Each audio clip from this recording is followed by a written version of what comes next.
There is a ritual we perform every morning, a dark liquid, a moment of silence, a spark of energy to face the day.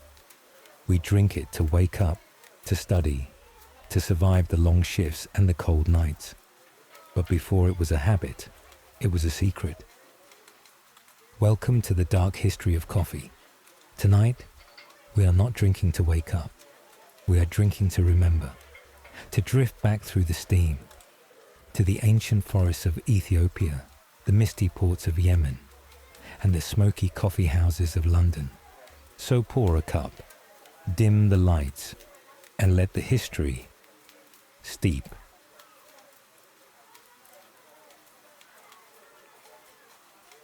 In the misty highlands of Ethiopia, where the air grows thin and the mountains reach toward endless skies, there grows a plant that would change the course of human history. This is where our story begins, in the place where coffee itself was born, Ethiopia, a land of ancient civilizations, of kingdoms that rose and fell long before the modern world took shape.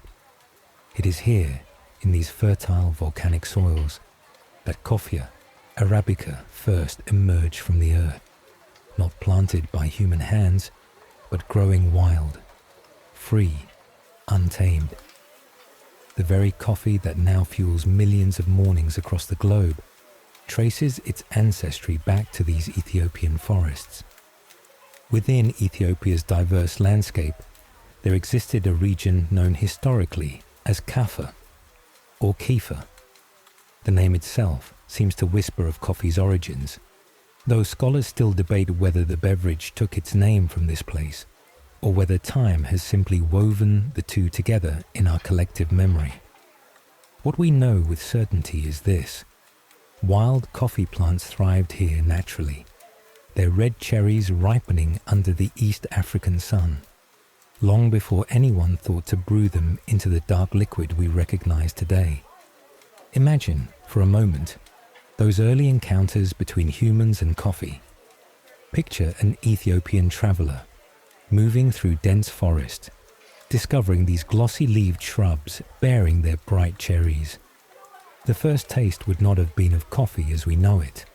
No steaming cup, no rich aroma filling a quiet morning kitchen. Instead, these cherries were chewed, consumed whole. Sometimes they were mixed with animal fat, formed into portable balls of energy that could sustain a person through long journeys across difficult terrain. This was coffee as fuel, as survival. In some regions, early experimenters took a different approach. They boiled the entire cherry, husk and all, creating a brew that bore only distant resemblance to modern coffee. These were people learning through trial, through tradition passed down in whispers and demonstrations, discovering what this peculiar plant could offer. And then there is the legend, the story that has been told and retold across centuries, polished smooth by the passage of time. A goat herder named Kaldi, tending his flock in the 9th century, noticed something unusual. His goats, normally calm and predictable creatures, were dancing, leaping with unusual energy after eating the red berries from a certain bush. Curious, and perhaps a bit skeptical, Kaldi tried the berries himself. The effect was immediate: alertness, vigor, a lifting of the veil of fatigue. Whether Kaldi truly existed, whether this moment actually occurred as the legend describes, we may never know. But like all enduring legends, it carries within it a deeper truth: the recognition that coffee's stimulating properties did not go unnoticed by those who first encountered it. The monks understood this power. In the quiet monasteries of the Ethiopian Orthodox Church, where men devoted their lives to prayer and contemplation, the nights were long. Vigils stretched through the darkness, requiring a level of wakefulness that the human body does not naturally sustain. Coffee became their ally. These religious men, seeking to honor their faith through alertness and presence, found in coffee a tool for devotion. They brewed it, they drank it, and they stayed awake through those long sacred hours, their prayers rising like steam from a cup. For generations upon generations, Ethiopians did not cultivate coffee in the way we might imagine. With neat rows of planted trees, with careful agricultural planning. Instead, they gathered it. They walked into the forest where coffee grew wild, and they harvested what nature provided. This was coffee in its original state, a gift taken from the land, not yet bent to human will or commercial ambition. But coffee's journey in Ethiopia was not without conflict. Religion and commerce, as they so often do throughout history, collided in complicated ways. The Ethiopian Orthodox Church, at one point in time, banned coffee entirely. The reason? Its association with Muslim traders who were beginning to recognize coffee's value and spread it along their trade routes. In those days, religious identity and daily practices were inseparable, and something as simple as a beverage could become a marker of loyalty or betrayal. Yet coffee would not be suppressed. Its appeal was too strong, its effects too valued. Slowly, gradually, attitudes shifted. The ban lifted, or perhaps simply eroded under the weight of coffee's undeniable integration into daily life. Coffee drinking became not just accepted, but celebrated, woven into the very fabric of Ethiopian culture. This cultural embrace found its fullest expression in what became known as the Ethiopian coffee ceremony, bunna. This is not simply the act of making coffee. It is ritual. It is art. It is a demonstration of hospitality, respect, and community. The ceremony unfolds slowly, deliberately. Green coffee beans are roasted in a pan over an open flame, the smoke and aroma filling the space, announcing to all present that something important is taking place. The beans are then ground by a hand, the rhythmic sound of mortar and pestle creating its own meditation. Water is boiled in a traditional pot, called a jabina, and the coffee is brewed with patience. And here is where the ceremony reveals its deeper meaning. 3 servings are prepared from the same grounds. The first, called abo, is the strongest, bold and awakening. The second, tona, is softer, more gentle. The third, baraka, means blessing. And it is exactly that, a blessing shared among those gathered. Each person present partakes in all 3 rounds, bound together by this shared experience. The ceremony is adorned with other elements that speak to its sacred nature. Incense burns, its sweet smoke mingling with the aroma of roasting coffee. Snacks are served, often popcorn, its simple presence a gesture of welcome and care. This is hospitality elevated to ceremony. This is coffee as connection. In Ethiopia, even today, to be invited to a coffee ceremony is to be invited into something profound.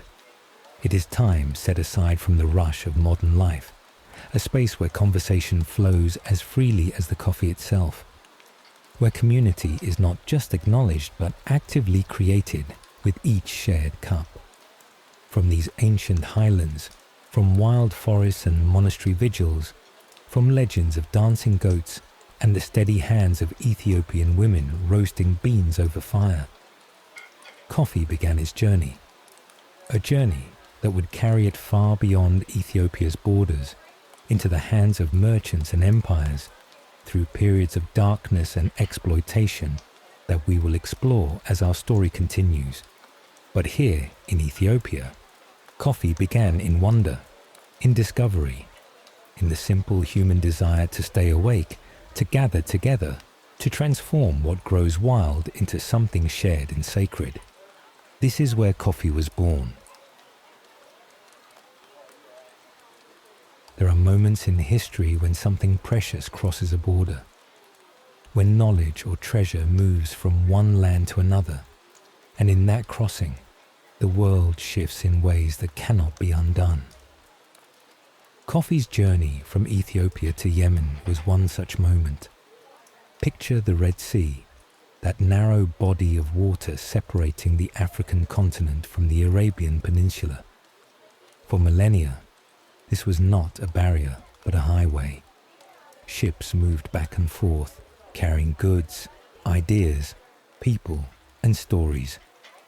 The waters were busy with commerce and exchange, with the constant flow of human ambition and curiosity. It was across these waters that coffee plants made their passage. From the wild highlands of Ethiopia, coffee traveled, carried perhaps by merchants, perhaps by pilgrims, perhaps by individuals whose names have been lost to time. The port of Zila, sitting on the African coast, became one of the crucial points in this transfer. From Zila, coffee beans and perhaps even living plants moved along the ancient trade routes that connected Africa to Arabia. Yemen received coffee not as conquerors received plunder, but as gardeners receive seeds. Something took root there, something that would transform not just Yemen, but the entire Islamic world, and eventually, far beyond. The Sufi communities of Yemen were among the first to truly embrace coffee's potential. These were mystics, seekers of divine connection through devotion, through prayer, through practices designed to bring them closer to the eternal. Like the Ethiopian monks before them, they discovered in coffee an ally for their spiritual work. By the 12th century, written references to coffee cultivation begin to appear in Yemeni sources. These texts, preserved across centuries, give us our first documented evidence of coffee transitioning from wild plant to cultivated crop. This is significant. This is the moment when humanity stopped simply gathering what nature provided and began to shape coffee's growth according to human needs and desires. Around the year 1450, something remarkable occurred in the Sufi monasteries of Yemen. Monks took coffee beans and roasted them. Not just dried them, but roasted them over fire until they darkened and released their oils. Then they ground these roasted beans and brewed them in water, creating something closer to what we would recognize as coffee today. This innovation, this transformation through heat and water, unlocked coffee's full potential. The effect on the Sufi communities was profound. Coffee became woven into their spiritual practices, helping them maintain awareness during long nights of dhikr, the rhythmic remembrance of God through repeated prayer and meditation. In the darkness, with bodies yearning for rest, coffee kept them present, kept them devoted. But Yemen's contribution to coffee's story goes far deeper than adoption and brewing technique. Yemen became the first place on earth where coffee was systematically cultivated, not gathered from wild forests, but deliberately planted, tended, and harvested as a crop. This was agriculture as art and necessity combined. The western highlands of Yemen, with their particular combination of altitude, climate, and soil, proved ideal for coffee cultivation. But the terrain was unforgiving. Steep mountainsides where flat land was scarce and water had to be carefully managed. The Yemeni farmers, through generations of effort and ingenuity, developed terraced agriculture specifically designed for coffee. They carved horizontal steps into the mountainsides, creating level platforms where coffee plants could grow. Stone walls held back the soil. Intricate water systems channeled precious rainfall to where it was needed most. This was not farming as we might picture it on gentle plains. This was farming as engineering, as a constant negotiation with gravity and geology. Walking through these ancient coffee terraces today, you can still see the evidence of this extraordinary labor. Walls built stone by stone, some of them centuries old, still holding firm. Coffee plants rooted in earth that was placed there deliberately, generation after generation maintaining what their ancestors began. This is cultivation as commitment, as a promise made to the future. And it worked. Yemen's coffee production flourished. The plants thrived in these carefully constructed gardens on the sides of mountains. Coffee became not just a spiritual tool, but an economic resource, something valuable enough to trade, to transport, to share with the wider world. From Yemen, coffee began its expansion into the Islamic world, moving along routes carved by pilgrimage and commerce, by faith and profit intertwined. It traveled to Mecca, the holy city, where pilgrims from across the Islamic world would encounter it, taste it, and carry knowledge of it back to their distant homes. Imagine the conversations in Mecca's crowded streets and courtyards. Travelers from Persia, from North Africa, from Central Asia, all discovering this dark beverage, all learning of its properties, all wondering if such a thing existed in their own lands. Coffee moved to Cairo, that great jewel of Egypt, where it would find eager reception in the coffee houses that would spring up in the centuries to come. It traveled to Damascus, ancient and sophisticated, a city that had seen empires rise and fall, now adding coffee to its long list of refinements. And it reached Istanbul, that magnificent city straddling 2 continents, the heart of the Ottoman Empire. In Istanbul, coffee would find perhaps its greatest early champion in the Islamic world. But that story carries its own complications, its own darkness, which we will explore in time. The brewing methods developed in Yemen during these early centuries of cultivation left a lasting mark on how coffee would be prepared throughout the region. The Yemeni approach, boiling finely ground coffee with water, often adding spices, creating a strong, thick brew. This became the foundation for what we now call Turkish coffee, or Ibrik coffee, named for the small pot in which it's traditionally made. This is coffee as intensity, as concentration. The grounds remain in the cup, settling to the bottom, and the final sips are thick and rich with sediment. Some traditions even read fortunes in the patterns these grounds leave behind when the cup is overturned. Coffee becoming not just sustenance or stimulant, but oracle, speaking mysteries from the residue of the brew. Yemen's gift to the coffee story cannot be overstated.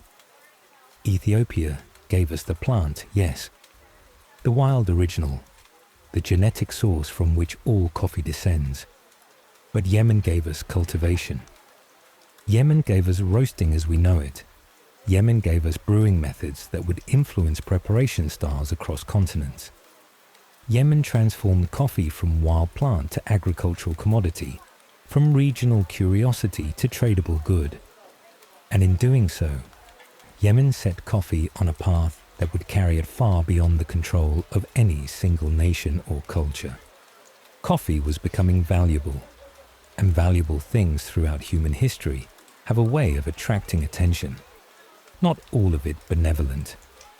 In these terraced gardens high in Yemen's western mountains, as Sufi monks prayed through coffee-fueled nights, as farmers tended plants their grandfathers had planted, coffee was quietly becoming powerful, economically powerful, culturally powerful, the kind of powerful that empires would soon notice and covet and fight over. But for now, in this moment of our story, coffee remained largely in the hands of those who had nurtured it, who had learned its secrets, who had transformed it from wild fruit into cultivated treasure. The crossing had been made. Coffee had left its African birthplace and found a new home in Arabia. And from that home, it would soon spread to the entire world, carrying with it both wonder and darkness, liberation and exploitation, connection and conflict. This is the nature of all powerful things. They are never simple. They are never pure. And coffee's story was only beginning. There is a port on the Red Sea coast of Yemen, a name that even today carries the weight of history, though few who speak it understand what it once meant. Mocha, Al-Muka in Arabic, a place that, for nearly 2 centuries, stood as the single gateway through which the world's coffee flowed. Imagine this port in its prime, the 16th, 17th centuries, ships crowding the harbour, their holds waiting to be filled with sacks of coffee beans. Merchants from Venice, from Amsterdam, from London, all converging on this one point on the map. The air thick with salt and anticipation, the sound of commerce in a dozen languages, and everywhere, the presence of coffee. Mocha was not just a place, it became an idea. In Europe, far from these dusty docks, people began using the word mocha to mean coffee itself. When a merchant in Paris spoke of mocha, they might mean the port, yes, but they also meant the beverage, the beans, the entire concept of this strange new drink arriving from the East. The name of a single port became synonymous with the commodity that made it wealthy. This was the era of Yemen's monopoly, a period of almost complete control over the world's coffee supply that lasted for nearly 2 centuries.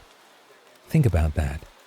200 years during which almost all coffee consumed anywhere on earth had to pass through Yemeni hands, through Yemeni ports, subject to Yemeni, and later Ottoman, authority and taxation.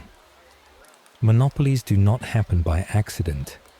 They require vigilance, they require control, and most of all, they require keeping secrets. The Yemeni authorities understood this perfectly. They knew that their monopoly depended on one simple fact.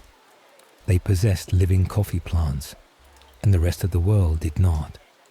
Coffee could be drunk in London or Amsterdam or Vienna, but it could not be grown there, not without the plants themselves. And so, they took precautions. Exported beans, those destined for foreign lands, were treated, parboiled or dried in ways that would prevent germination. A coffee bean that cannot sprout is simply a commodity. It can be roasted, ground, brewed, consumed, but it cannot become a competitor. It cannot become a coffee plantation on some distant shore, breaking the monopoly that kept wealth flowing into Yemen. This was protection through sterilization. This was understanding with cold clarity that knowledge and living things are more valuable than gold and must be guarded just as jealously. Coffee had become, by this time, far more than a beverage cherished by Sufi mystics. Under Ottoman rule, it had transformed into a heavily regulated state commodity. The Ottoman Empire, that vast political entity stretching from southeastern Europe through the Middle East, recognized coffee's economic potential and moved to control it. Taxes were levied, trade routes were monitored, production was overseen. Coffee, which had begun as a wild plant in Ethiopian forests, had become entangled in the machinery of empire, subject to the same forces of regulation and extraction that empires applied to all things of value. Through the port of Mocha, these regulated beans flowed outward. Most coffee consumed in Europe during this era, the coffee that was beginning to appear in the first coffee houses of London, Paris, Venice, came through this single point, one port, one monopoly, one carefully controlled stream of commerce. The coffee that left Mocha carried with it the characteristics of its origin. Yemeni coffee was, and still is, distinctive. The processing method used was what we now call natural or dry processing.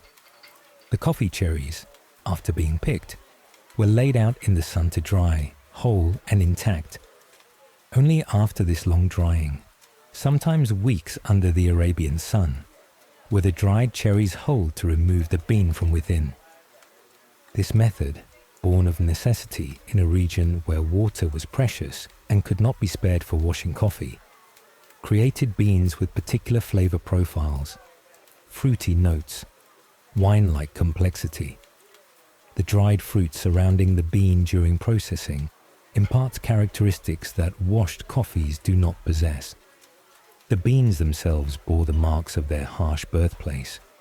Yemeni coffee beans became known for their irregular shapes, smaller than beans from more temperate climates, often asymmetrical, bearing the evidence of the difficult conditions in which they grew.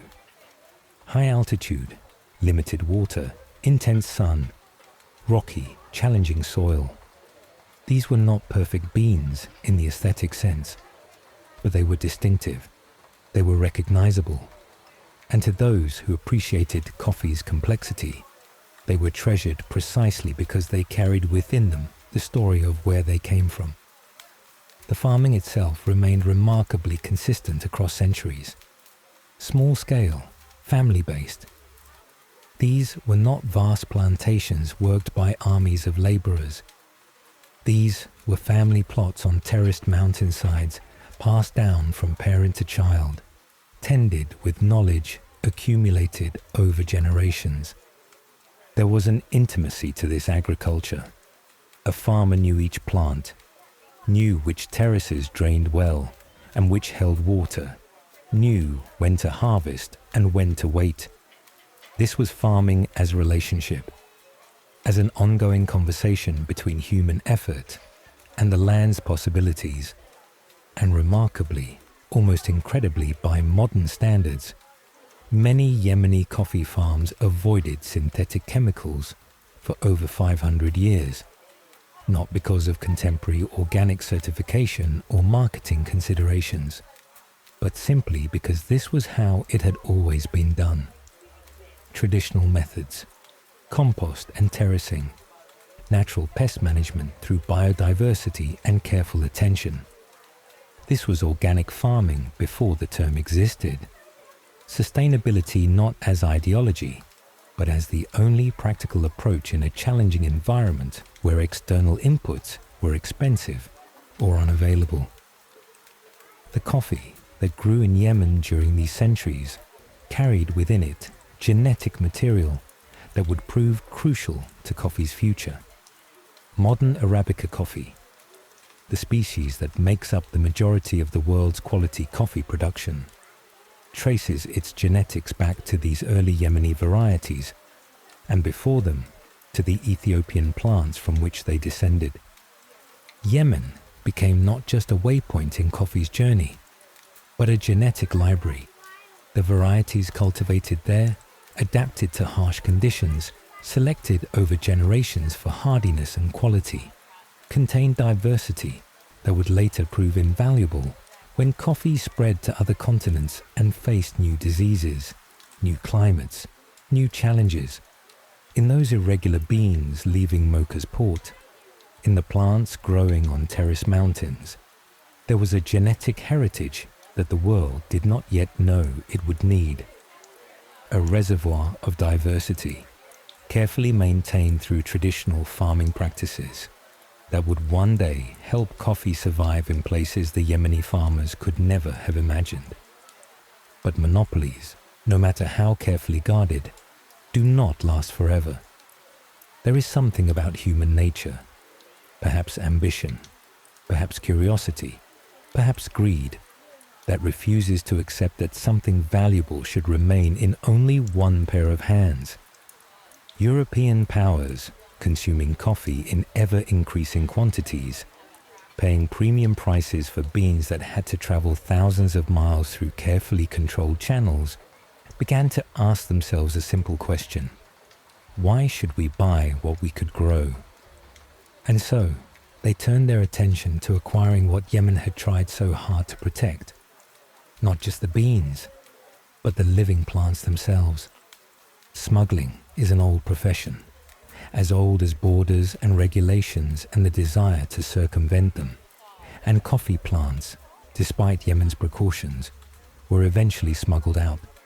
Live plants, viable seeds, the genetic material necessary to break the monopoly. The details vary depending on which account you read. Some credit a Dutch merchant, some speak of deception and bribes. Some tell of plants disguised among other cargo, or of beans carefully protected until they could be planted in soil far from Yemen. What matters is not the exact method, but the result. The monopoly was broken. The secret escaped. Coffee plants, carefully guarded for 2 centuries, were carried away to be planted in Dutch colonies in Java, in French colonies in the Caribbean, in Portuguese territories in Brazil. The door that Yemen had tried to keep closed was forced open. This is the moment when coffee's story shifts from concentration to dispersal, from monopoly to competition, from carefully regulated state commodity to global agricultural free-for-all. And that shift, as we will see, would bring with it extraordinary darkness. Systems of exploitation and suffering on a scale that the Yemeni farmers on their family terraces could never have imagined. Yemen's monopoly had been, in its way, a kind of containment, not benevolent certainly. The Ottoman Empire's control was about profit and power, about taxation and regulation. But it was limited in scope, concentrated in one region.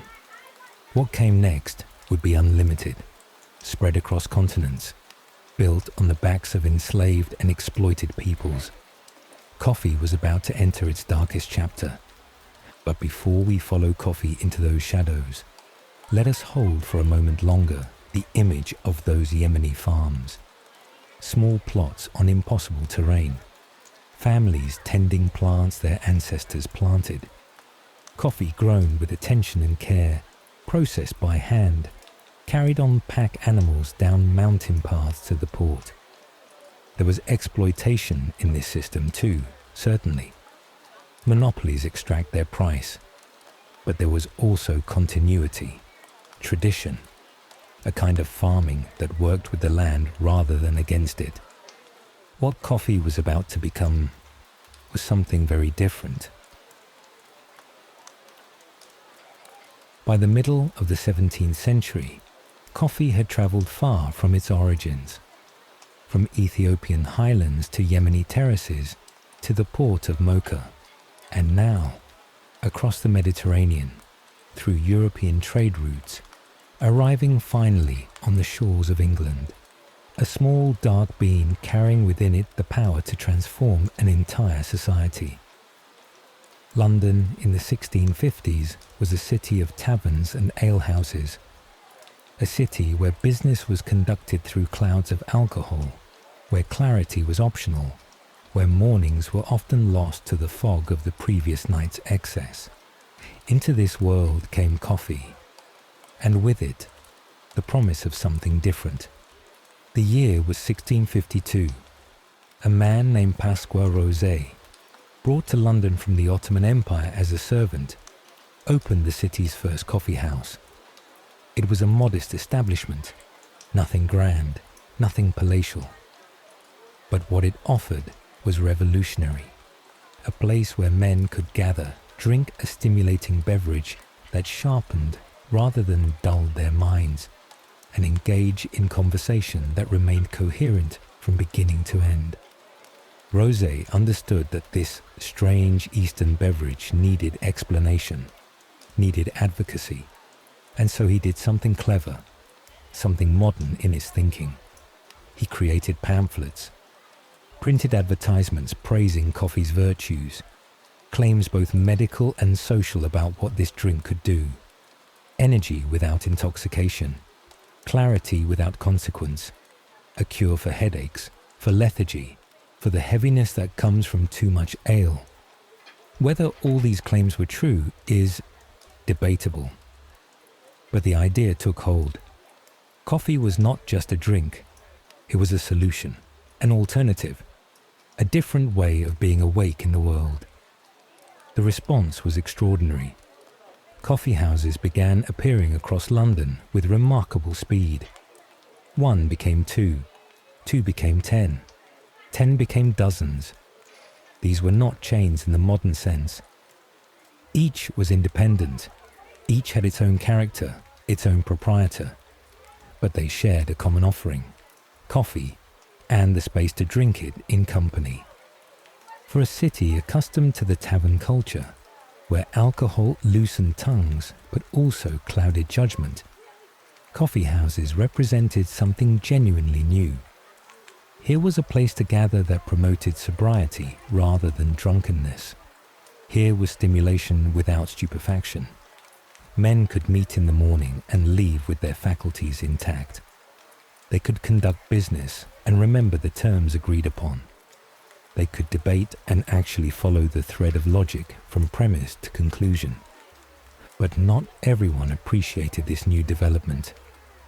Complaints arose, curious complaints to modern ears, about the smell of roasting coffee. In streets accustomed to the earthier aromas of a pre-modern city, the scent of coffee beans being roasted was foreign, intrusive. Some found it offensive. Some claimed it was unhealthy. There is something very human about this. The resistance to unfamiliar smells, the suspicion of new habits, the desire for things to remain as they've always been. But coffee would not be deterred by complaints about odor. By the year 1700, barely half a century after that first coffee house opened, London had hundreds of them. Hundreds. This was not gradual adoption. This was transformation. This was a city reorganizing its social life around a new substance and the spaces it created. What made coffee houses particularly fascinating was how they specialized, how they attracted particular clienteles based on location, character, and the interests of their proprietors. This was not random. This was the market finding niches, creating spaces for specific communities within the larger community. Some coffee houses became known for maritime trade. Ship captains and merchants would gather there, exchanging information about routes and cargo, weather and pirates, prices in distant ports. One such establishment was Edward Lloyd's Coffee House. Lloyd kept a pulpit in his coffee house from which shipping news was announced. He gathered information methodically, created networks of correspondence. Over time, this evolved into something far larger. Lloyd's of London, one of the world's great insurance markets, an empire of risk assessment and underwriting, born in a coffee house. Another establishment, Jonathan's Coffee House, became the gathering place for those interested in trading stocks and shares. In the early 18th century, formal stock exchanges did not yet exist in the way we know them today, but the need to buy and sell, to speculate and invest, was very real. And so these transactions happened in coffee houses over cups of coffee, with handshakes and spoken agreements. Eventually, Jonathan's Coffee House would formalize these activities, and from it would emerge the London Stock Exchange, the infrastructure of modern capitalism, taking shape in a room that smelled of roasted beans. Will's Coffee House took a different path. It became a hub for poets, writers, essayists, the literary figures of the age. Here, reputations were made and destroyed over coffee. Here, the latest poems were read aloud, critiqued, praised, or dismissed. Here, the life of the mind found a physical home. The playwright, John Dryden, had his own chair there, a reserved seat from which he would hold court, dispensing opinions on literature and life. But the coffee house was more than just a collection of specialized venues. It represented, at least in theory, something radical, a place where social equality could exist, if only temporarily, if only within those walls. In coffee houses, a curious custom developed. For the price of a penny, the cost of admission and a cup of coffee, Any man could enter and participate in the conversation.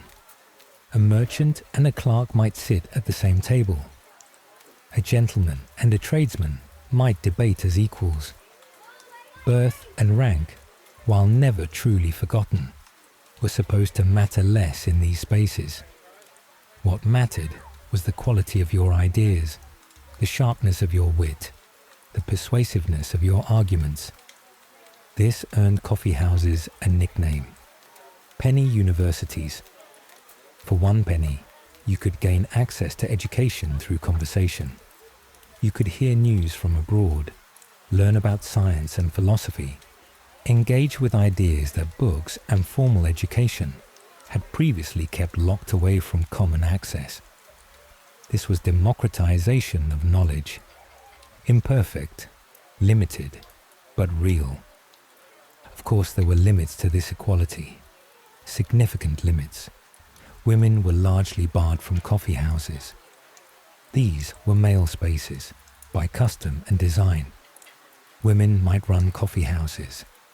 Widows often continued their husbands' establishments, but they were not welcome as patrons in the same way men were.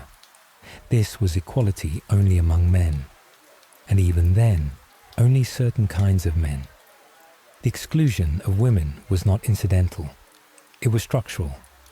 Coffee houses became centers of political, commercial, and intellectual life. And by excluding women, they excluded women from access to the networks, information, and connections that shaped power in society. This would have consequences that lasted far beyond the coffee house era. Still, within their limitations, coffee houses served as engines of intellectual ferment. The Enlightenment, that great flowering of science, philosophy, and reason in 17th and 18th century Europe, was in many ways fueled by coffee, not just metaphorically, but literally. The scientists and philosophers who revolutionized human understanding did their thinking in rooms filled with coffee-drinking companions, their brains stimulated by caffeine, their ideas tested against the sharp responses of others similarly caffeinated. Isaac Newton might have worked alone on his calculations, but he discussed them in coffee houses. Political philosophers debated the nature of government and rights while drinking coffee. Scientists shared experimental results and theories over coffee cups. The Royal Society, that great institution of scientific inquiry, had close connections to coffeehouse culture. This was knowledge accelerating through social connection and chemical stimulation combined. Coffee houses also functioned as news exchanges before formal newspapers became widely available. Information flowed through them like water through channels. A ship arriving from the Indies. The news would be in the coffee houses before evening. A political development in Parliament. Coffee drinkers would be discussing it while others remained ignorant. Coffee house proprietors recognized the value of information and worked to gather it, knowing that current news drew customers as surely as good coffee. There were attempts to monopolize this news, to control which coffee houses had access to certain information. These attempts largely failed. Information, once created, wants to spread. It leaks across boundaries. It jumps from one conversation to another. The coffee house network was too fluid, too decentralized to be controlled by any single entity. This flow of information, this gathering of men to discuss politics and business and philosophy without the mediating influence of church or state, this made authorities nervous, very nervous indeed. In 1675, King Charles II attempted something extraordinary. He tried to ban coffee houses entirely. His proclamation claimed they were centers of sedition, places where malcontents gathered to spread false news and criticize the government. The subtext was clear. These spaces had become too independent, too difficult to control. The reaction was immediate and fierce. The outcry from coffee drinkers, from merchants whose business depended on coffee house networks, from ordinary Londoners who had come to see coffee houses as essential to daily life. It was overwhelming. Charles II, faced with potential social unrest over coffee, backed down. The ban was rescinded before it could truly take effect. A king had tried to control coffee houses and failed. This was power of a different sort. Not military, not aristocratic, but social and economic. The power of habit and network of spaces that had become too essential to easily eliminate. But coffee houses, for all their vitality, were not eternal. By the late 18th century, their dominance began to wane. Elite clubs emerged, private establishments that offered exclusivity rather than equality, comfort rather than stimulation, status rather than open debate. Those with money and social position drifted away from the coffee houses toward these more refined, more controlled spaces.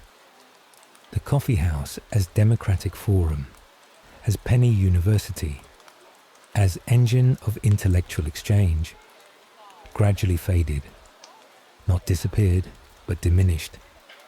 Coffee itself remained, of course. It had become too entrenched in British life to be given up. But the particular social formation of the coffee house era, that passed into history.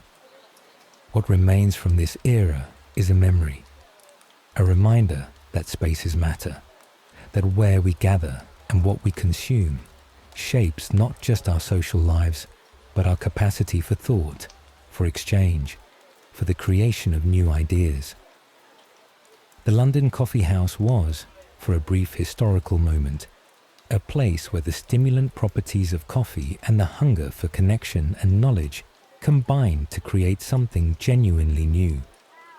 It was imperfect, it was exclusionary, it was often noisy, crowded, and probably not particularly clean, but it was also alive with possibility, with the sense that ideas mattered, that conversation could change minds, that a penny and a cup of coffee could open doors.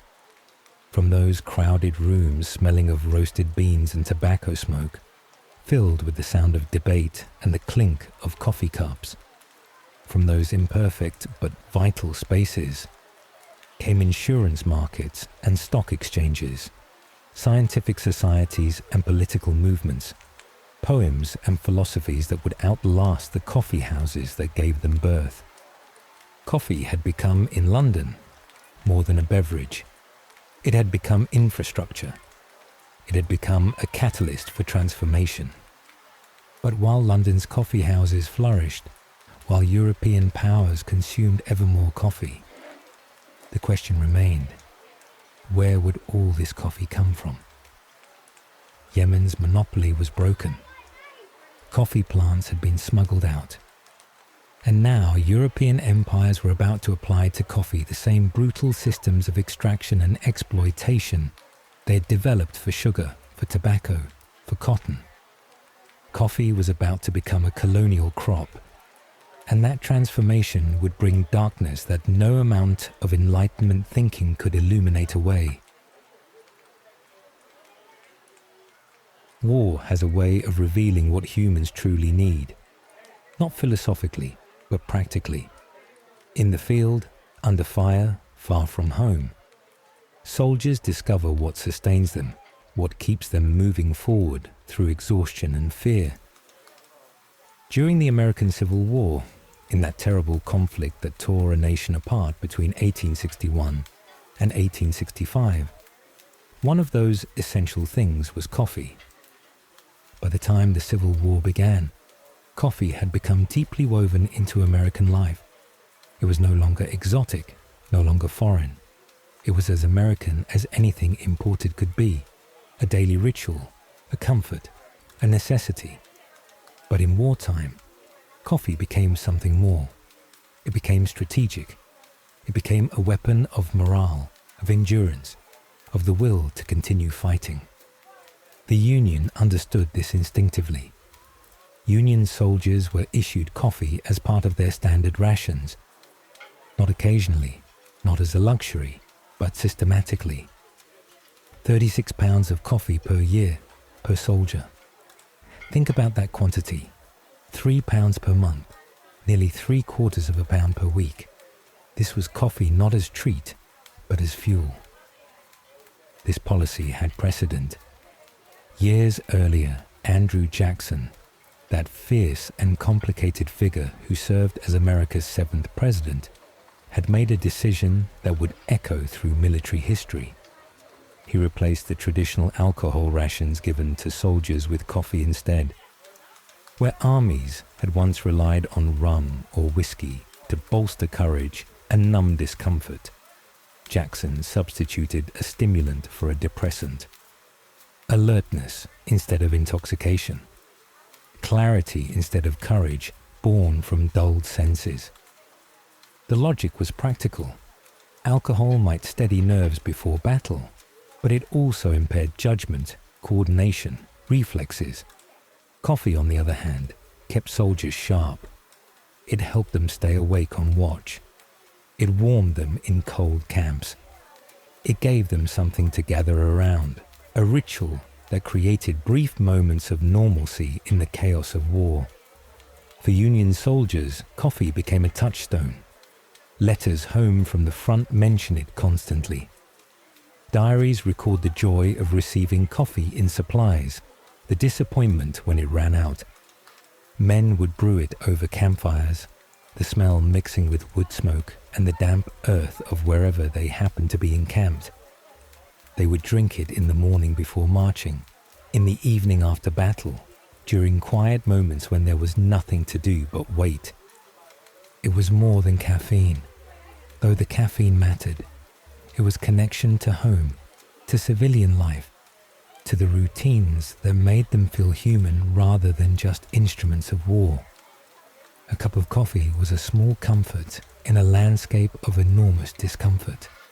But the Confederacy, the Southern forces fighting to maintain their independence, and with it, the institution of slavery that undergirded their economy, they faced a very different situation when it came to coffee. The Union naval blockade of southern ports, which tightened as the war progressed, cut off access to most imported goods. Coffee, which came from tropical regions the Confederacy did not control, became increasingly scarce. What had been readily available became rare. What had been affordable became precious. Coffee prices in the South soared to levels that would have been unimaginable before the war. A luxury item only for those with significant wealth. For ordinary Confederate soldiers and civilians, real coffee became a memory, a thing of the past, a small loss among so many larger ones. Necessity, as it so often does, bred improvisation. Southerners began experimenting with coffee substitutes. Chicory root, roasted and ground, became the most common replacement. It produced a dark, bitter brew that bore some resemblance to coffee, though anyone who had tasted the real thing knew it was not the same. Still, it was hot. It was dark. It was something to drink that felt like coffee, even if it tasted of loss. Other substitutes were tried. Acorns roasted and ground, sweet potato, rye grain, dandelion root. Each household, each regiment, seemed to have its own recipe for creating something coffee-like from whatever was available. These brews varied wildly in quality and taste, but they all served the same purpose: to maintain the ritual of coffee, even when coffee itself had vanished. Union commanders understood the strategic importance of this disparity. General Benjamin Butler, a controversial figure, who would later be known as Beast Butler for his harsh occupation policies in New Orleans, declared coffee vital for the endurance of his troops. This was not poetic language. This was military assessment. Coffee, he believed, helped soldiers march longer, stay alert during night watches, recover more quickly from exertion. An army with coffee was, in his estimation, a more effective army. and if coffee strengthened Union forces, then denying it to Confederate forces weakened them. Union troops, when they captured Confederate supply depots, made a point of destroying coffee stockpiles when they found them. Not food necessarily, though that too was sometimes destroyed, but coffee specifically was targeted. It was recognized as a resource worth denying to the enemy. This was warfare through deprivation, making the other side's soldiers more miserable, more tired, more demoralized by taking away not just weapons, but comfort.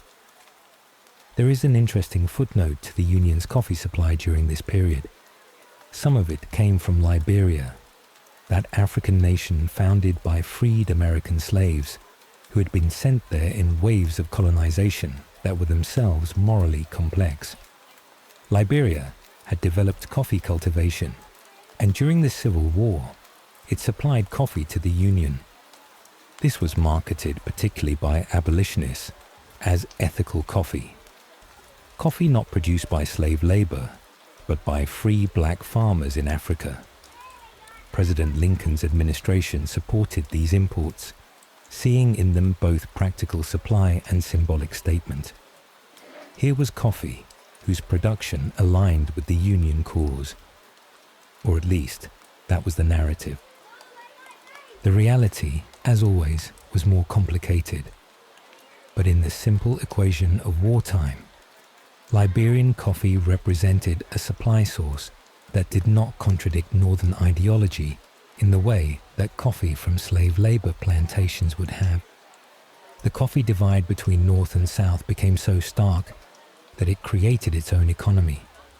Confederate soldiers, desperate for real coffee, would trade tobacco for it.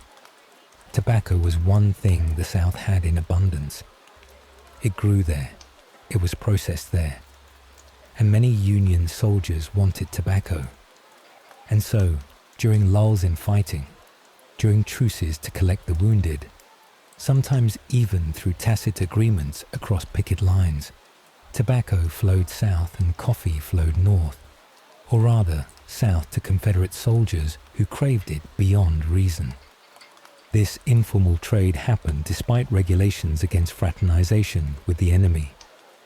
The desire for these substances, coffee on one side, tobacco on the other, transcended official policy. Soldiers, recognizing in each other the common humanity of want and discomfort, made their own arrangements. The most famous moment of Civil War coffee came at the end, April 9th, 1865, Appomattox Court House. General Robert E. Lee had surrendered the Army of Northern Virginia to General Ulysses S. Grant. The war, for all practical purposes, was over. The terms of surrender were generous by the standards of such things. Confederate soldiers were allowed to go home. Officers could keep their sidearms. Men who owned horses could keep them for spring planting. But what the Confederate soldiers asked for, what they wanted more than almost anything after years of deprivation, was coffee. Union forces provided it. Real coffee, brewed strong, distributed freely. Confederate soldiers, these men who had fought so fiercely for 4 years, who had endured so much, lined up for cups of coffee with an eagerness that spoke to how much they had missed it. Some reportedly wept as they drank it. This is what coffee had become by 1865 in America. Not just a beverage, but a marker of plenty versus scarcity. A dividing line between the side with supply lines intact and the side slowly starving for everything, including comfort. A small mercy that meant more than its size suggested. The Civil War proved that coffee was not optional for American society. It had embedded itself too deeply. Soldiers needed it, or believed they needed it, which amounted to the same thing in terms of morale and function. Coffee had become part of what sustained the ability to fight, to march, to endure. But there is a darker thread to follow here. One that the Union soldiers drinking their ration coffee one that the Confederate soldiers trading precious tobacco for contraband beans might not have fully considered.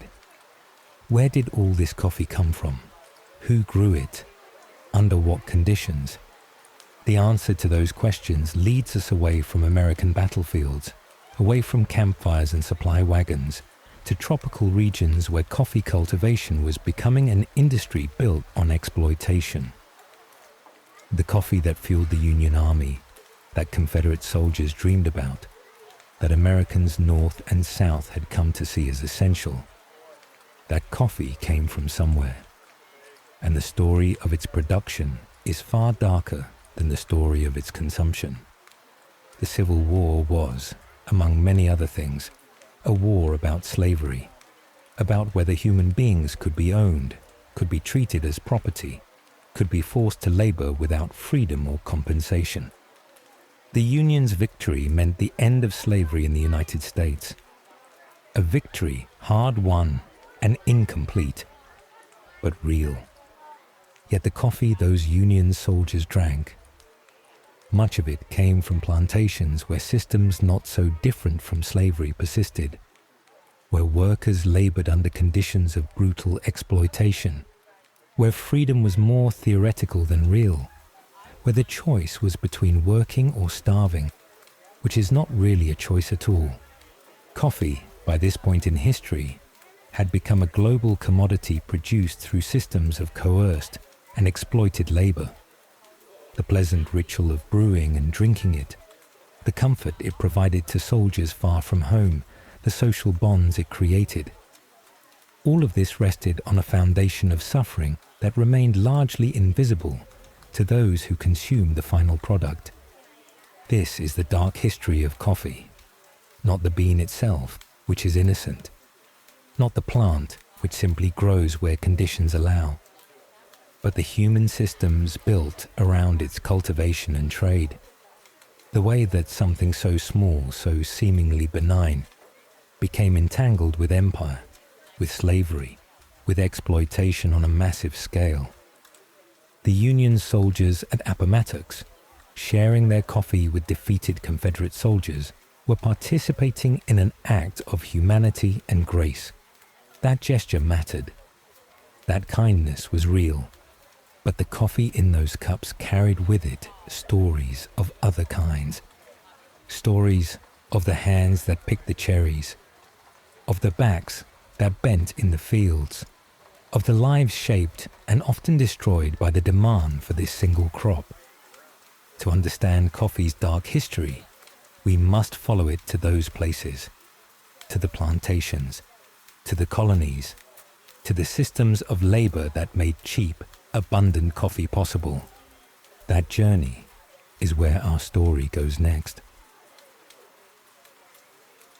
History has a way of repeating itself, not exactly, but in patterns, in echoes.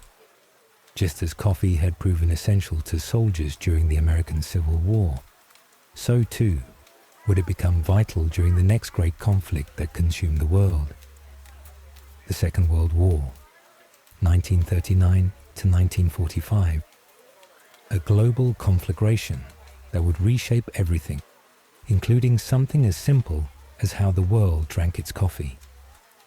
For the Allied forces, the United States, Britain, the Soviet Union, and their partners fighting against the Axis powers, coffee became more than a comfort. It became essential infrastructure. The United States military, in particular, understood what they had learned from previous conflicts.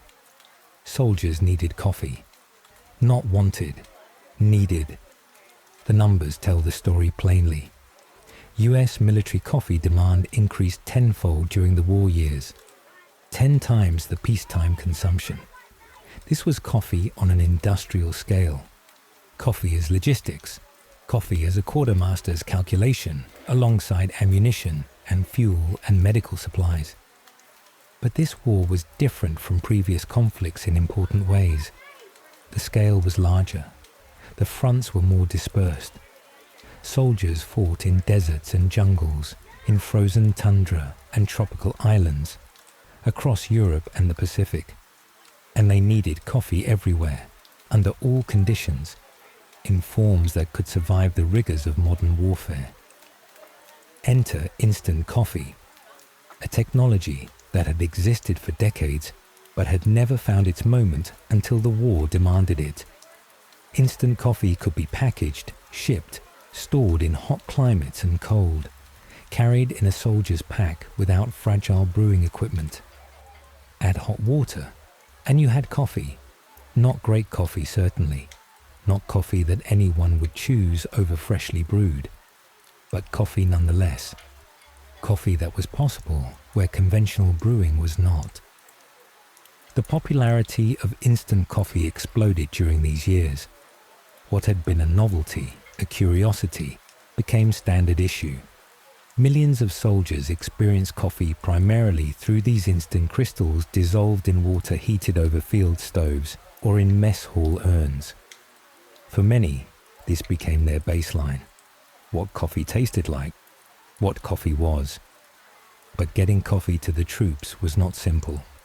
The Atlantic Ocean, that highway of supply between American production and European battlefronts, became a hunting ground. German U-boats, submarines prowling beneath the surface, attacked Allied shipping with devastating effectiveness, particularly in the early years of the war.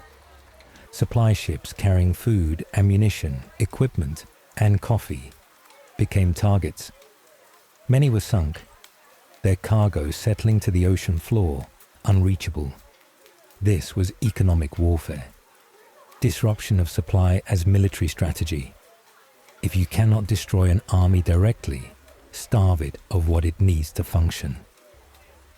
Coffee shipments were among the casualties of this submarine war, not specifically targeted perhaps. A U-boat captain likely did not think, "I will sink that coffee ship specifically." But when a cargo vessel went down, whatever it carried went with it, and coffee was part of what it carried. The disruption meant that even the vast productive capacity of coffee-growing regions could not guarantee steady supply to those who needed it. And so, for one of the few times in American history, coffee was rationed on the home front. Americans, who by this point consume coffee more than almost any other nation, who had built their morning routines and social customs around its availability, were told they could not have as much as they wanted.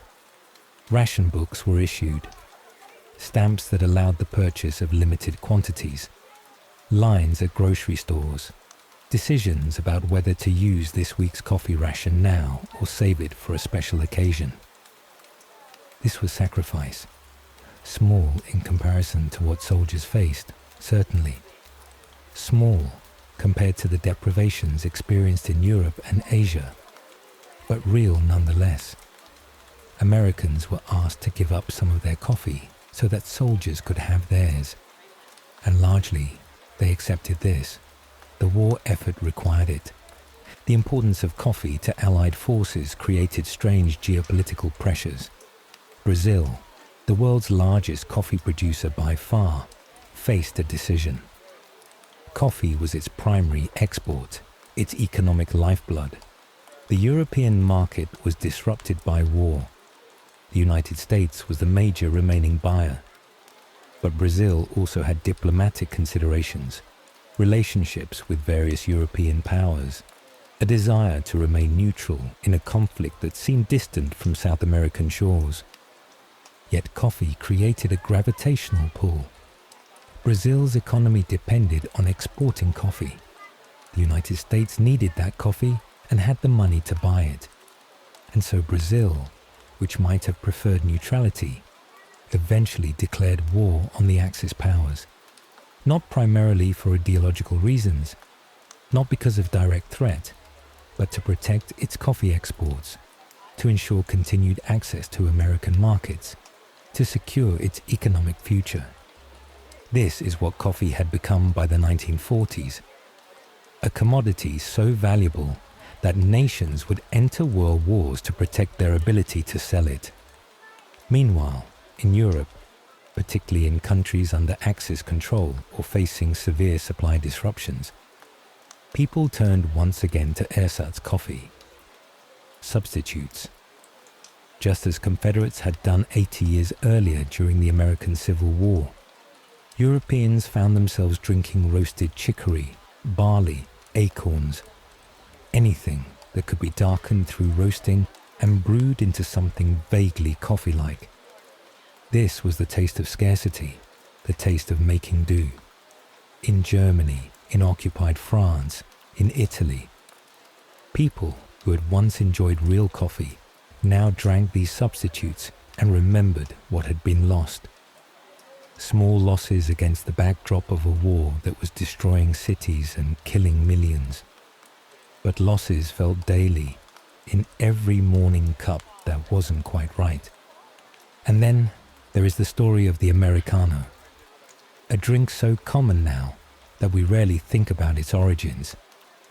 American soldiers arriving in Italy encountered espresso culture. Italians drank their coffee strong, concentrated, served in small cups. A shock of caffeine and flavor, intense and brief. To American palates, accustomed to larger cups of less concentrated coffee, espresso was overwhelming. Too strong, too bitter, not enough liquid. And so they did what Americans often do. They adapted it to their preferences. They asked for hot water to be added to the espresso, diluting it, stretching it, making it more like the coffee they knew from home. The Italians, watching this, gave it a name. Caffè Americano, American coffee. There was probably some disdain in the naming, a sense that Americans didn't understand proper coffee, that they were ruining something good by weakening it, but the name stuck, and the drink spread, and now, decades later, the Americano is on menus worldwide, a direct legacy of World War II cultural collision. The coffee rationing in the United States lasted until mid-1943, when improved supply chains and increased production in Latin America made it possible to lift restrictions. Americans could drink freely again. The ration books for coffee were no longer needed. This was a small but psychologically important moment, a signal that perhaps the tide was turning, that abundance might return even while the war continued. But something had changed permanently. Instant coffee, which had been a wartime necessity, did not disappear when the war ended. It had become normalized. Soldiers returning home continued buying it. Manufacturers continued producing it. Consumers who had once viewed it skeptically now accepted it as legitimate coffee, or at least as acceptable coffee. The war had lowered standards, perhaps, or changed them. Coffee no longer had to be fresh brewed from recently roasted beans to count as coffee. It could be instant crystals in a jar. It could be old and stale and still serve its purpose. The war had taught people to be less particular, less demanding. And that lesson persisted. Instant coffee became a global phenomenon in the decades following the war, not just in America, but worldwide. In countries that had never had strong coffee traditions, instant coffee became the introduction. In places where fresh coffee was expensive or difficult to obtain, instant coffee provided access. It democratized coffee in some ways, made it available to people who otherwise couldn't have afforded it. But it also degraded expectations. It created generations of coffee drinkers who didn't know what good coffee tasted like, who had no reference point for quality. The craft of roasting and brewing, the attention to freshness and technique, these became specialized knowledge rather than common practice. The Second World War, like the Civil War before it, demonstrated coffee's importance to military effectiveness and civilian morale. It showed how deeply coffee had embedded itself in Western society, so deeply that its absence felt like deprivation. that nations would alter their diplomacy to ensure its supply, that soldiers would modify foreign coffee traditions to match their expectations. But the war also revealed the fragility of coffee supply chains, how easily they could be disrupted, how dependent consuming nations were on producing nations, how much power resided with those who controlled the growing regions and shipping routes. Coffee emerged from World War II more global than ever. Instant coffee had made it portable, accessible, cheap. American soldiers had carried coffee culture to every theatre of the war, had introduced it to places where it hadn't previously been common. The drink itself had become symbolic of American culture, American efficiency, American pragmatism. But the fundamental question remained unchanged from earlier eras. Who grew this coffee that had become so essential? Under what conditions? For what compensation? The war had been fought, in part, against fascism and totalitarianism, against systems of oppression and exploitation. The Allies had won, but the coffee the Allies drank, much of it still came from systems of labor that looked uncomfortably like the injustices the war had supposedly been fought to end. Plantations where workers had little choice but to accept whatever wages were offered. Economies structured so that all the profit flowed upward to owners and exporters, while those who actually picked the coffee cherries remained poor. Systems that persisted not through overt slavery, which had been legally abolished, but through economic structures that trapped people just as effectively. The soldier drinking instant coffee on a Pacific island, the family rationing their precious coffee supply in Ohio, the Italian barista serving espresso to American GIs. They were all participants in a global system whose true costs were borne by people they would never meet, in places they might never visit. This is the pattern that runs through coffee's history. The drink brings people together, provides comfort, fuels conversation and creativity and endurance. But the production of it, the growing and harvesting, has so often been built on exploitation, on systems that extract maximum value from the labor of those with the least power to resist. World War II ended in 1945. The soldiers came home. The rationing ended.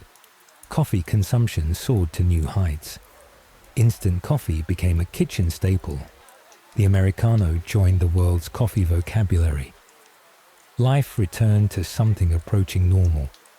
But normal, for coffee, meant continuing the patterns that had been established over centuries. Consumption concentrated in wealthy nations.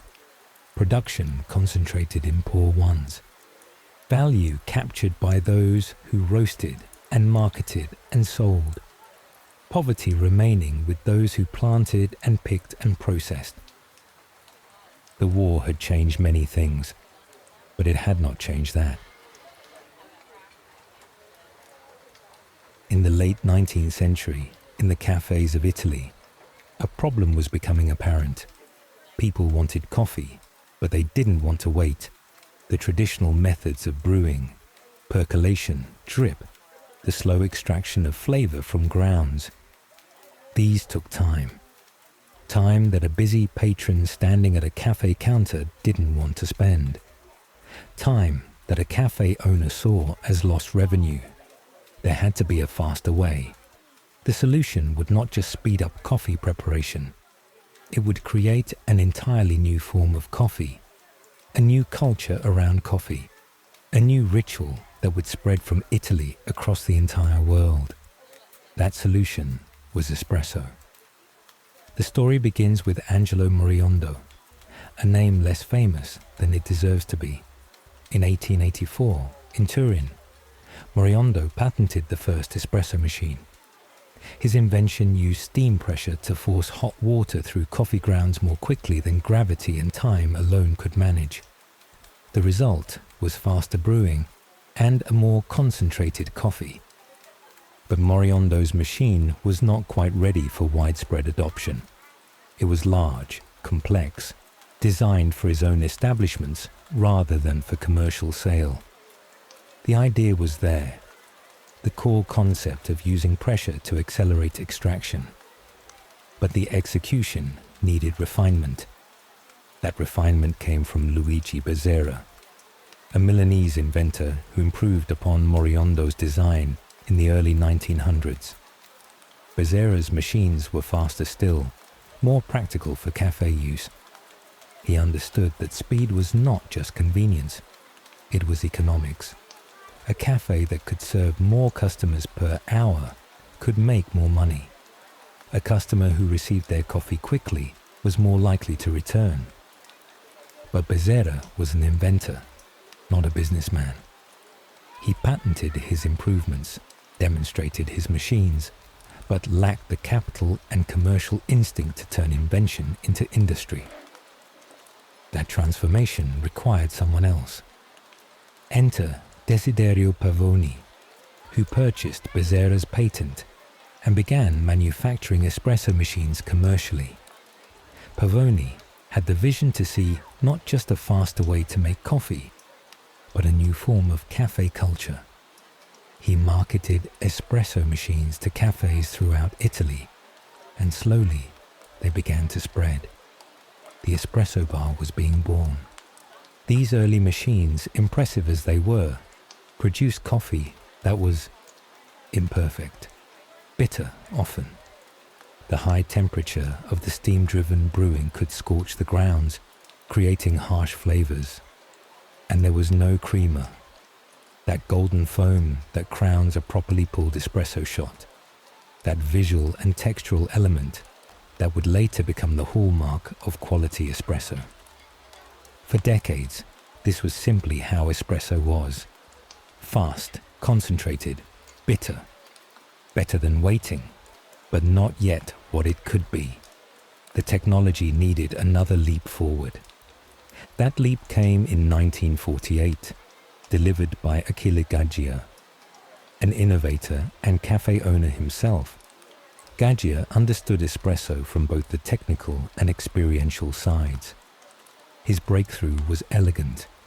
Instead of using steam pressure, which required high temperatures, he used a spring-loaded piston to generate even higher pressure at lower temperatures.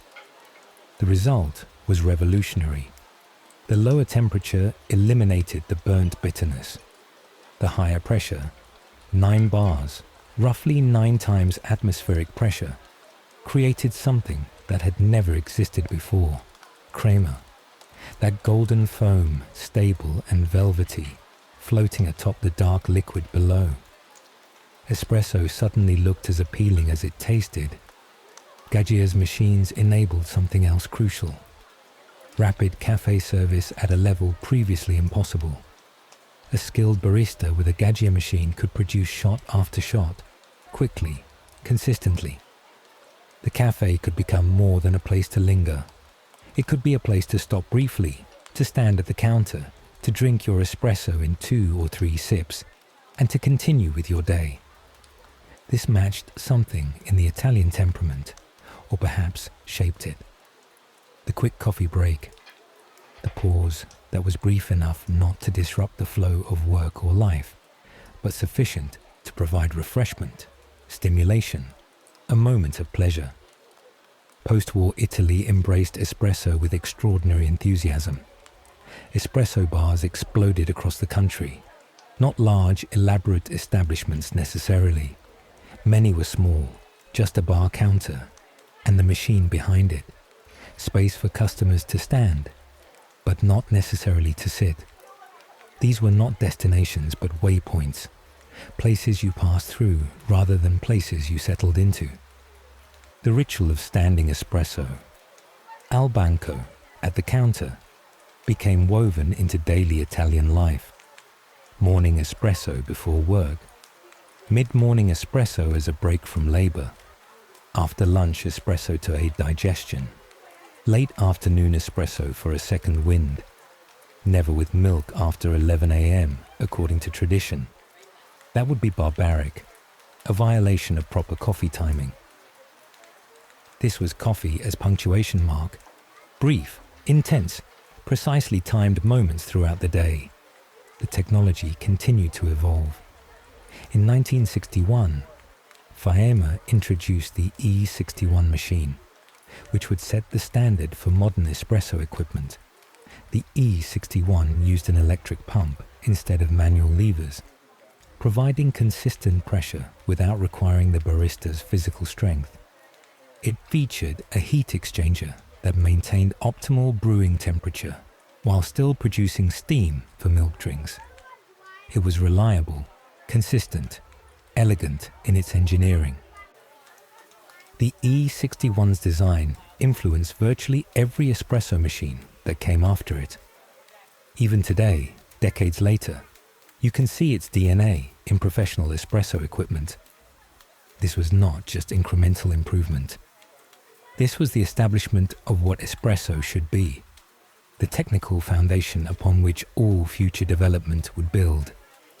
With the technology standardized, precise shot standards emerged. 25 to 30 milliliters of liquid extracted from roughly 7 grams of finely ground coffee.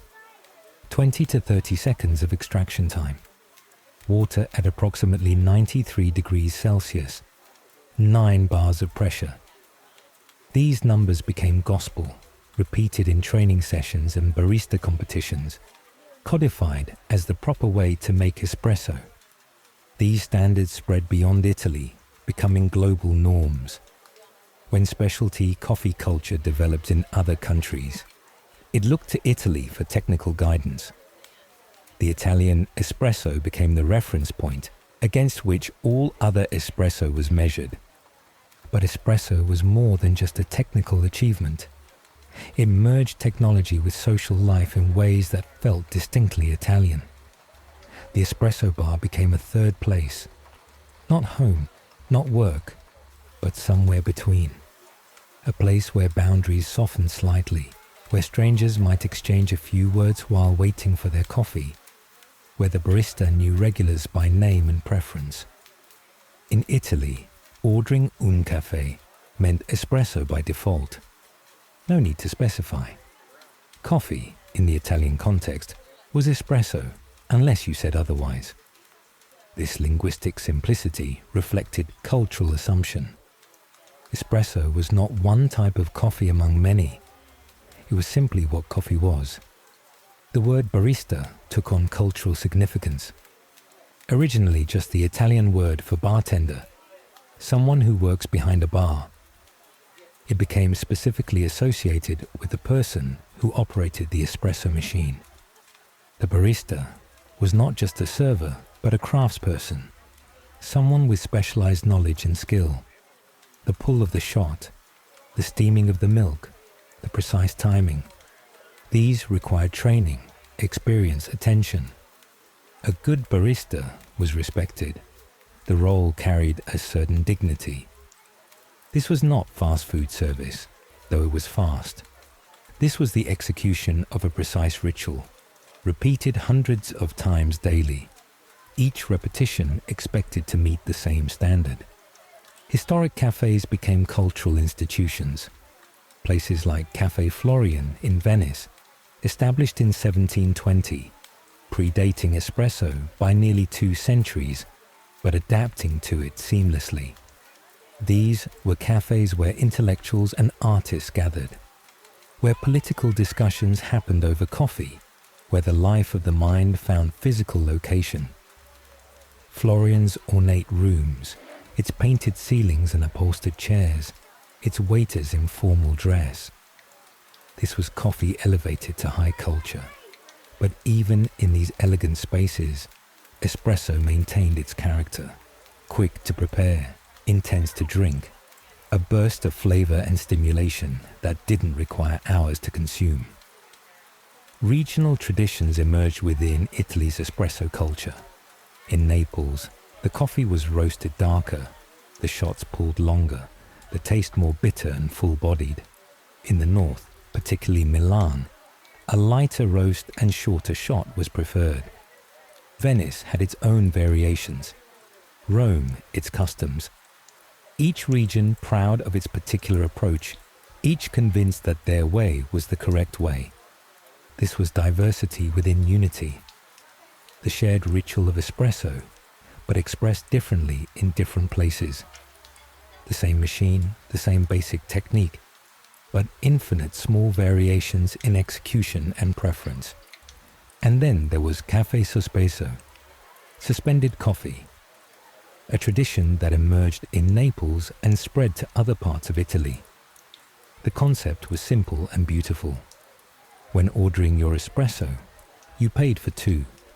One you drank, one you left suspended. Paid for, but unclaimed. Waiting for someone who could not afford their own coffee. Later, someone in need could enter the cafe and ask if there were any suspended coffees available. If there were, they received their espresso, already paid for by a stranger's generosity. No names exchanged, no recognition expected. Just coffee as solidarity, as community care, as the acknowledgement that everyone deserves a moment of dignity and pleasure. This practice speaks to something profound about coffee culture. At its best, it creates connection, not just between friends sharing a drink, but between strangers linked by shared humanity. Italian espresso standards influence global specialty coffee in ways that are still unfolding. When the third wave coffee movement emerged in the late 20th and early 21st centuries, focusing on quality, origin and craft, it looked to Italian espresso technique as a foundation. The precision, the attention to detail, the understanding that small variations in pressure and temperature and time create large differences in the cup. These lessons came from Italy, but the third wave also challenged Italian conventions. It questioned whether the standards that worked for Italian roasts and Italian preferences should be universal. It experimented with lighter roasts, longer shots, different ratios. It treated espresso not as a fixed endpoint, but as a starting point for exploration. This created tension between tradition and innovation, between respecting the Italian roots of espresso and recognizing that coffee culture could evolve beyond those roots. That tension continues today. Espresso transformed coffee from something brewed slowly in large batches to something crafted individually, shot by shot. It created a culture around speed and intensity, around standing at a counter rather than sitting for hours. It elevated the role of the person making the coffee from server to craftsperson. It proved that technology and ritual could merge into something that felt both modern and timeless. And yet, for all its innovation, for all the sophistication of the machines and the skill of the baristas, espresso still relied on the same basic ingredient: coffee beans grown far from Italy, picked by hands that would never drink espresso in an Italian bar, transported across oceans by systems of trade that concentrated wealth in consuming countries while leaving producing countries poor. The espresso machine was a triumph of engineering. The espresso bar was a triumph of social design. The espresso itself was a triumph of flavor and technique. But the beans in the porter filter, their story remained unchanged. They still carried within them the history of colonialism, of exploitation, of systems that treated human labor as just another input to be minimized for profit. Italy created espresso, but Italy did not create coffee. Italy transformed how coffee was prepared and consumed, but Italy did not address the fundamental injustices in how coffee was produced. That work, the work of making coffee ethical from farm to cup, that remained undone. The barista pulling a perfect shot could control every variable in the espresso bar, but they could not control, could barely even see, the conditions under which their coffee was grown. This is not a criticism of espresso or of Italy, or of the genuine artistry of skilled baristas. This is simply an acknowledgement that no innovation in consumption changes the reality of production. That enjoying coffee more skillfully, more beautifully, does not by itself make coffee more just. The espresso machine hisses and gurgles. The creamer forms, golden and perfect. The barista presents the cup with practiced care. The customer drinks, pays, leaves satisfied. And somewhere far away, in conditions that cup does not reflect, the next harvest is beginning. Our story began in Ethiopia, in wild forests where coffee grew untamed, in the hands of those who first discovered its properties, who first learned to prepare it, who first gathered around it in ceremony. And now, after following coffee across oceans and through centuries, through wars and empires and technological revolutions, we return to Ethiopia, the birthplace, the origin, the place where coffee has never stopped being what it always was. But the Ethiopia we return to is not unchanged. Coffee traveled the world, transformed societies, built fortunes, fueled exploitation. And while all of this was happening, Ethiopia continued growing coffee, continued its ancient relationship with the plant, continued its ceremonies, but also entered modernity, became part of global markets, experienced its own struggles with how coffee should be grown, traded, controlled. By the 20th century, certain Ethiopian regions had gained global recognition for their coffee. Harar in the eastern highlands, Yirgacheffe in the south, Sidamo, Limu. These were not just place names. They became markers of quality, of specific flavor profiles that coffee connoisseurs learned to recognize and seek out. Harar coffee, with its wild, fruity characteristics, almost wine-like in its complexity. Yirgacheffe, bright and floral, with notes of citrus and jasmine. These were coffees that tasted unmistakably of their origin, that carried in their flavor the soil and altitude and climate of the specific mountains where they grew. As specialty coffee culture developed globally, Ethiopian coffees became treasured, not for consistency. Ethiopian coffees could vary dramatically from year to year, from farm to farm, but for their distinctiveness, for their ability to surprise, for the way they tasted like no coffee from anywhere else. The traditional processing methods that Ethiopians had developed over centuries, the natural dry processing where cherries are dried whole in the sun, this continued, not as historical curiosity, but as living practice. The same method used 1,000 years ago, still in use today. Coffee cherries spread on raised beds or on the ground, turned by hand, slowly giving up their moisture under the East African sun. This created flavors that modern washed coffees, cleaned and fermented and precisely controlled, could not replicate. The fruit surrounding the bean during drying imparted characteristics, sweetness, complexity, sometimes unexpected notes that seemed impossible to predict. This was coffee as terroir, as the expression of place and method combined. The rest of the coffee world had largely moved toward mechanization, toward washing stations and precise processing protocols. But Ethiopia kept doing what Ethiopia had always done. And rather than being seen as backwards, this traditional approach became valued, sought after, premium. Coffee became Ethiopia's major export by the 20th century. Not the only export, but the primary one, the economic engine. Hundreds of thousands of families depended on coffee income.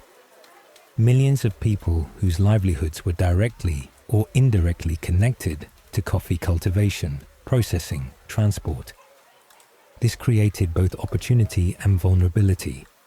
Opportunity because coffee could generate income, could connect Ethiopian farmers to global markets, could provide education and infrastructure that poverty had previously made impossible.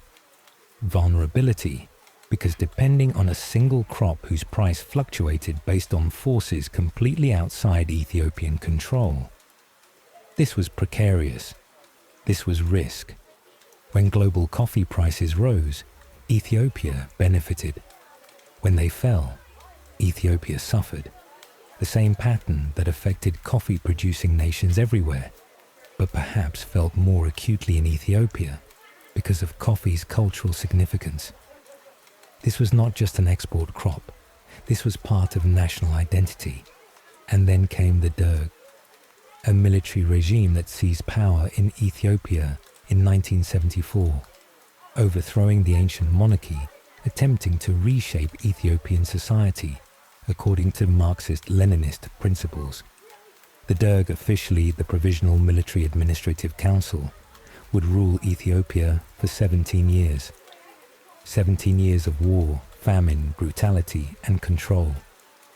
The Derg understood coffee's importance to Ethiopia's economy, and understanding this, they moved to control it.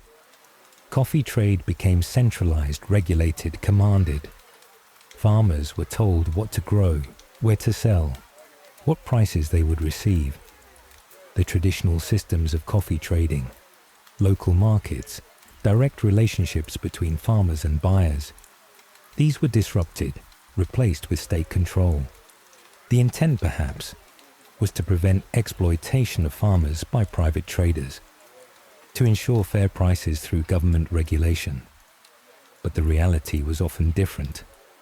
State control meant inefficiency, corruption, prices that did not reflect quality, farmers who had little incentive to improve their coffee when improvement brought no reward.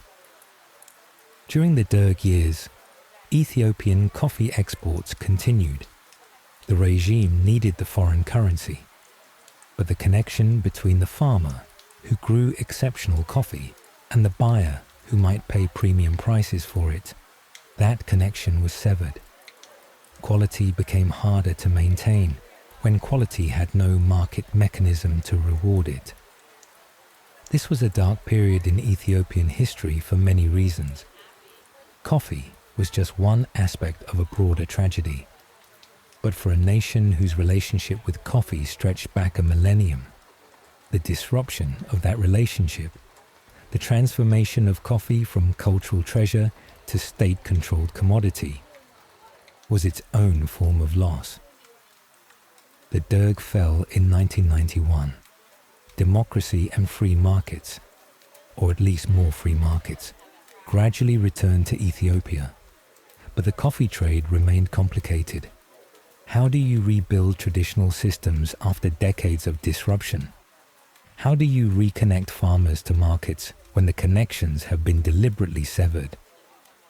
One answer came in 2008 with the establishment of the Ethiopian Commodity Exchange, known as ECX. This was an attempt to create a modern, transparent marketplace for coffee and other agricultural products. The idea was simple. Farmers or cooperatives would bring their coffee to the exchange. Quality would be assessed. Prices would be set based on grade and market demand. Buyers from around the world could purchase with confidence that what they bought matched the stated specifications. The ECX was intended to solve real problems. It reduced fraud. It created transparency. It gave farmers access to fair prices based on objective quality assessment, rather than the whims of individual buyers. These were genuine improvements. But the exchange also created new problems, particularly for specialty coffee buyers. Under the ECX system, coffees lost their specific origin information. A coffee from a particular farm or cooperative in Yirgachev became simply Grade 1 Yirgachev. The traceability that specialty coffee depended on, the ability to know exactly where coffee came from, which farmer grew it, under what conditions, this was erased. For commodity coffee, this didn't matter. But for specialty buyers willing to pay premium prices for exceptional coffee from specific locations, This was devastating. They couldn't buy what they couldn't trace. Ethiopian coffee, despite its quality, became harder to market at the highest price levels. Over time, modifications were made.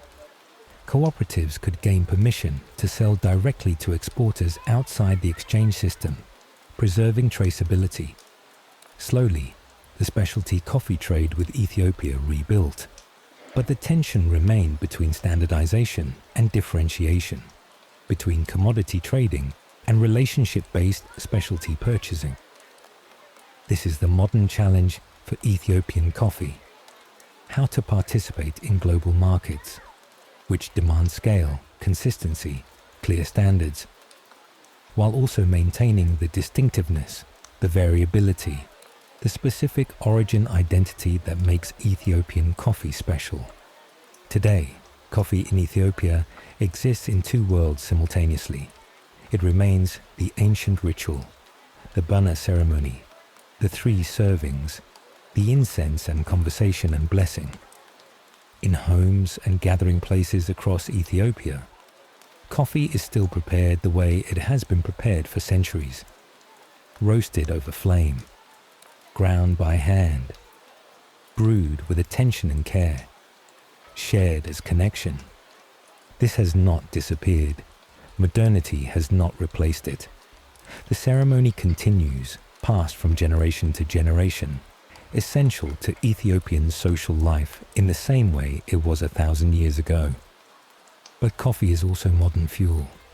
It's Ethiopia's primary export, generating hundreds of millions of dollars annually. It's traded on exchanges, graded by international standards, shipped in containers to roasters worldwide. It's analyzed for defects, cupped by professional tasters, marketed with origin stories and tasting notes. These two realities, ancient ritual and modern commodity, coexist. The same farmer might participate in the Bana ceremony at home and also sell coffee into the global export market.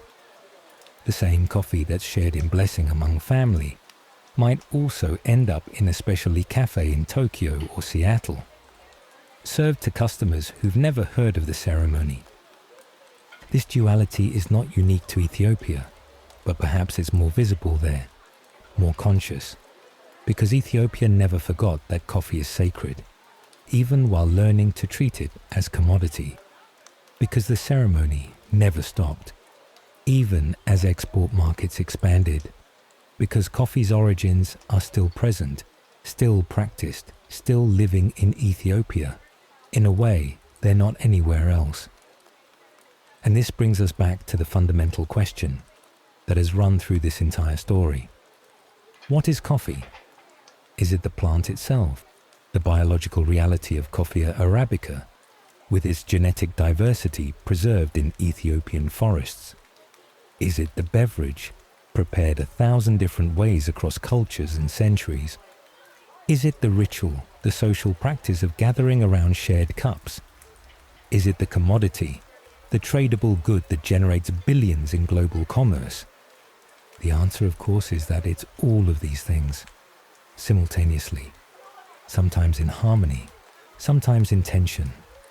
Ethiopia reminds us that coffee was never just one thing. It began as multiple things. Wild plant, discovered stimulant, ceremonial drink, social bond. And it remains multiple things today, even as it has added layers of meaning and complication through its global journey. The dark history of coffee, the exploitation, the colonialism, the systems of forced and underpaid labor. This is real. This happened. In many places it still happens.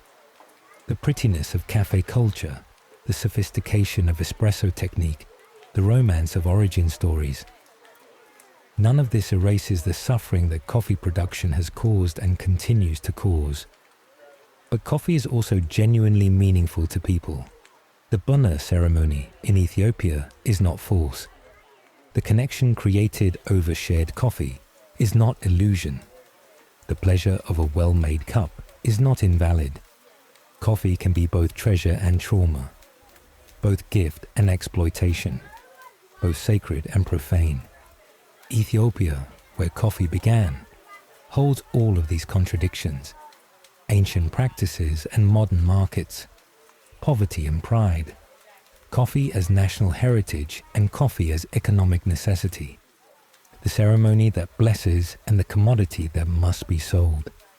There is no resolution to these contradictions, no way to make them align perfectly, but perhaps there is wisdom in holding them together, in not pretending that coffee is only beautiful or only exploitative, only traditional or only modern, only gift or only product.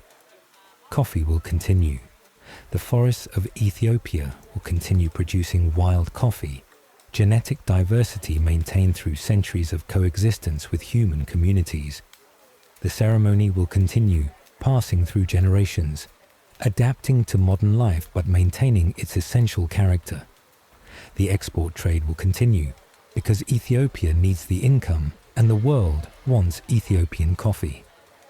And somewhere in all of this, in the tension between tradition and commerce, between local meaning and global markets, between the sacred and the profitable, coffee remains what it has always been, a small seed that carries enormous complexity, a plant that connects people across vast distances, a drink that stimulates not just the body, but also conversation, community, consciousness.